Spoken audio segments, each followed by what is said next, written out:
Well, welcome back. It is Ray Michaels here with Grassroots 50, Total News and Total News Nation. I'm here with our very good friend. This is Isabel Brown. Hello. It's great having you here. Oh, I'm so happy to be back, and what an amazing environment to be in this weekend at AmFest. Oh, it really is. Now, last year when we had you interview, I know that you were working full-time for Turning Point, but wow, what a year for you. It has been such a whirlwind, but very, very exciting. For those that might not know, I went completely independent with all of my content in March, really intentionally trying to think bigger than just politics and reaching Gen Zers in a language that they desperately need to be reached in, talking about all kinds of cultural issues from dating and marriage to faith to what we're seeing on TikTok and everything in between. So I now have an independent live stream that I do every day at 3 p.m. Eastern for several hours. I wrote another book about Gen Z and lots of fun adventures God's thrown in my path. Well, I'll tell you what, when you look at the statistics, you realize that Gen Z has an attention span of about 7 seconds, they 7 say. seconds. So how do you keep everybody's attention for more than 7 seconds? You know, it's interesting because I think there's a bit of a two-pronged approach. Either A, you lean really far into the short-form content, and I can have a 15-second video get 20 million views like or a something. TikTok like a or- TikTok yeah. or an Instagram Reel or a YouTube Short. But I also think because of our short attention spans, we're kind of hungry for longer-form content right now that isn't very staged. Not in a multi-million-dollar news studio, not a single hair out of place and perfect microphones. And that's what I love about my live stream. You know, we go live for about an hour to 3 hours every single afternoon in a truly live format where nothing is scripted, nothing is really pre-planned, but we get to talk to each other in real time and build a sense of community. And I think people our age are really hungry for that level of authenticity on the internet that is so edited and so hyper curated for us today. Well, So it's cool to see. And when you think of Kardashian type, what do they call those? It's supposed to be real life, but we know it's not real life. Yeah, reality TV. That's what it is, yeah. So reality TV is not really reality, Yeah, right? absolutely. But you're actually bringing reality to the forefront. We're sure trying. It's this is- definitely an So uphill give battle. me an idea, because a lot of people out there haven't had an opportunity to see your show. Tell us where we can see it first. Yeah, so we stream all across every social media platform every single day at 3 p.m. Eastern. We just started on Instagram as well because they're rolling out live streaming this week too. So I think streaming really is about to become the next big thing in the realm of media. All right, so give us an idea. So say tomorrow's show, right? It's Monday. Yep. Are you in a studio? Are you live? Are you on the street? Tell I us. have a bit of a put together myself home studio in the spare bedroom of my apartment. It's very casual, very fun. Sometimes I sit there in a matching sweatsuit and my hair's out of place and we just talk about whatever's going on. Tomorrow I think we'll end up talking about the war on birth control and why some conservatives think that's a losing battle, but why I think that's really important for our generation. And those are the things that we talk about. You know, here's this viral trend on TikTok. Why is it so interesting? Why are we paying attention to it? And why does it matter for culture?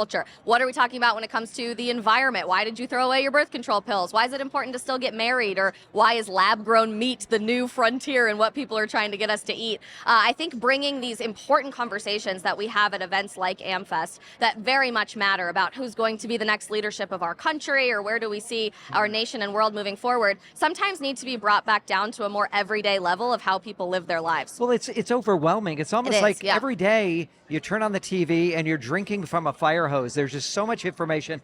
And it's actually confusing. It is, and I actually don't think chaotic. our brains are like equipped to handle that amount of information all day, every day. So now, where do you get the ideas? Do you have people call in? Do they send in questions? How do you get the information to talk about? We do a truly live show, meaning as I'm talking, we have a chat pop up on all of the different platforms that we stream on, YouTube, Rumble, everywhere. And so people have an opportunity to input their thoughts into the conversation, and we go back and forth a bit. So you have to be quick on your feet. Always, yep. And I am a team of one, so it's a lot of clicking between different tabs and making sure I'm reading everything. I could just see your hands, your feet, you're all moving around, because if somebody asks a question and maybe you're not familiar with it, you want to bring it up over in here? real time, absolutely. What? But I actually also just started about 2 months ago a new live call-in show with the brand new Rumble streaming software called Rumble Studio, where people are calling in with a video feed to a new show I'm co-hosting with Dave Rubin called People of the Internet. And we are absolutely loving this, talking much more about culture than politics again, and just getting to know real people again. I think we've all felt so disconnected